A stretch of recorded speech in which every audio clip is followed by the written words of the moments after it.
I've seen a lot of games, and I have a feeling this one is going to be special.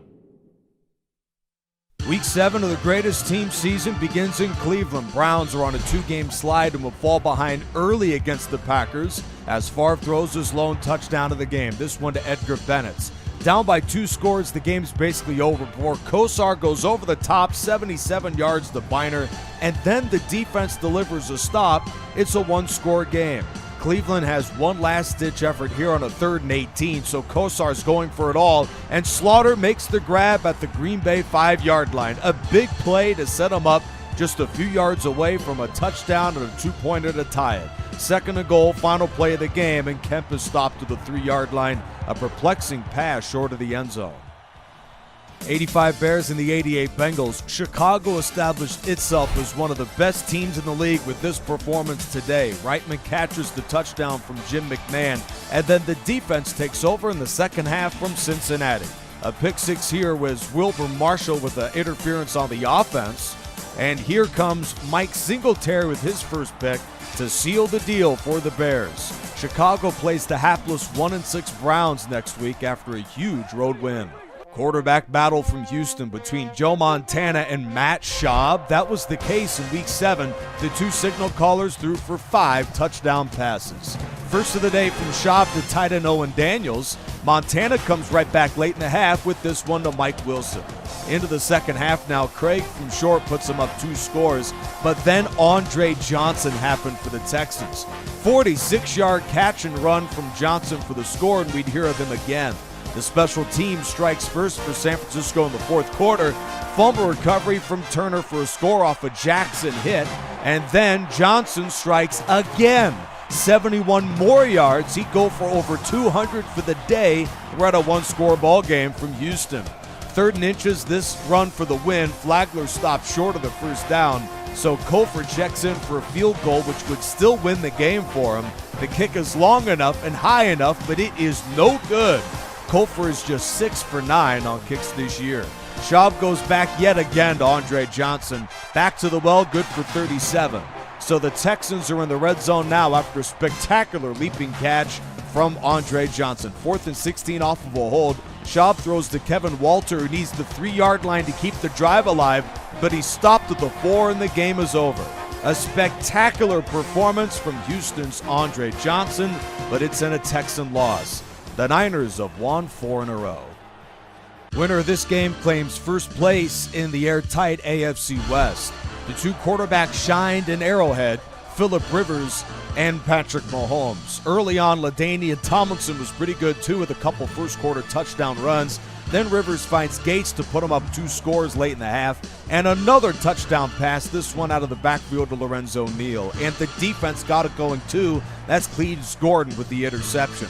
A huge Charger win, 41-21 in Kansas City. 98 Vikings at the 78 Steelers, who've won 4 in a row. Pittsburgh would jump on Minnesota early as Franco Harris, the league's worst rushing average tailback, scores just his 2nd touchdown of the year. He had his best game of the season. 13-6 in the 4th quarter. Cunningham, the deep ball. There's Randy Moss, who went over 100 yards in this one. And then the quarterback scrambles for the touchdown that all but sets us up for overtime, had it not been for Lynn Swann. 78 yards here for the score. Pittsburgh takes the lead with a few seconds left.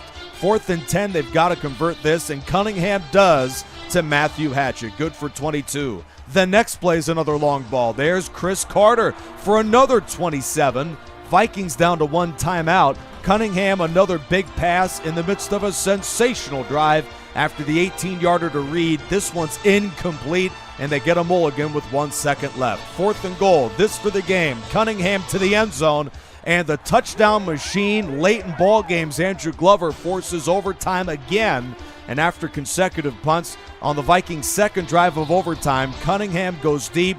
There's Moss again to set him up with field goal range for the win, and Gary Anderson completes the comeback with a 37-yard make. What a football game.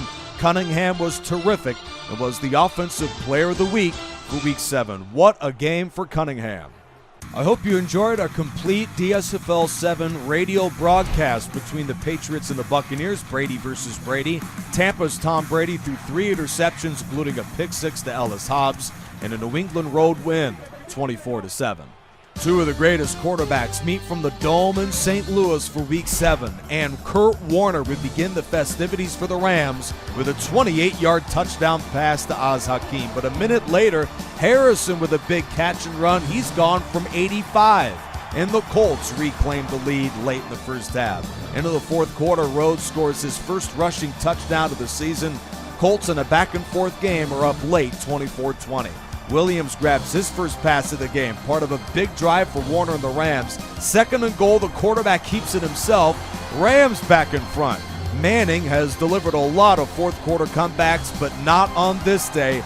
London Fletcher picks it off and seals the win for the St. Louis Rams. Rams have the best record in the league at 6-1.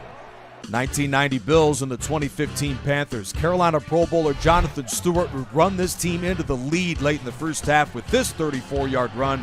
The division leaders up at the break, 7-3.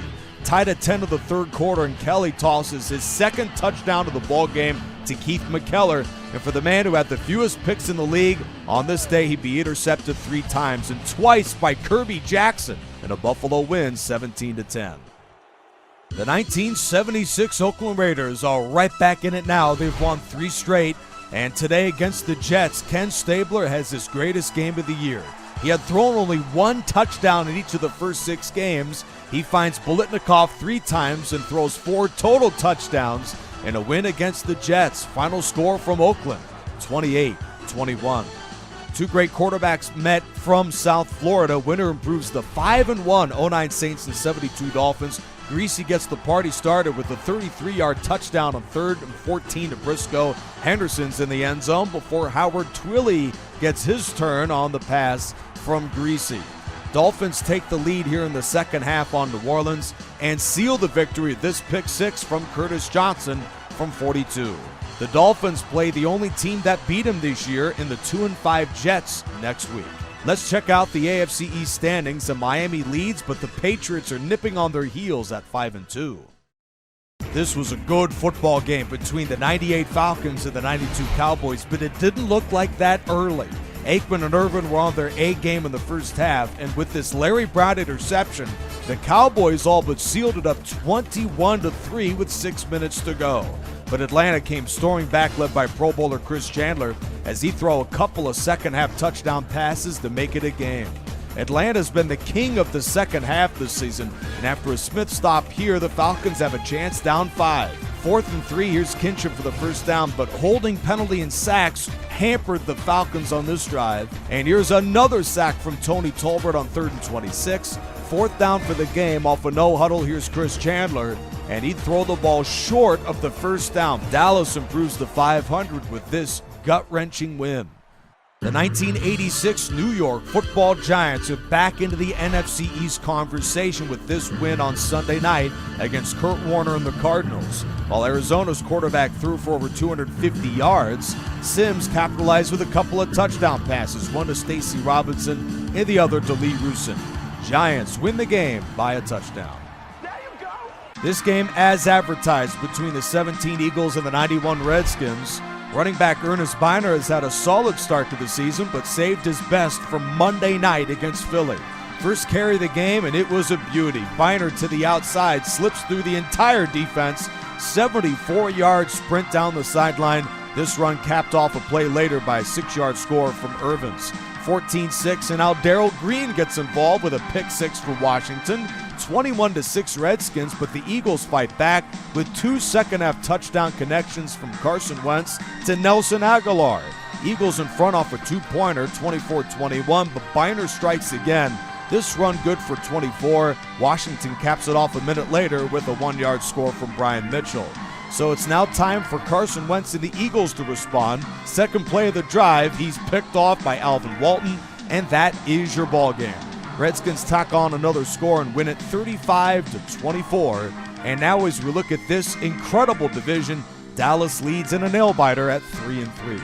Here are your leaders after Week 7 in the AFC and then in the NFC.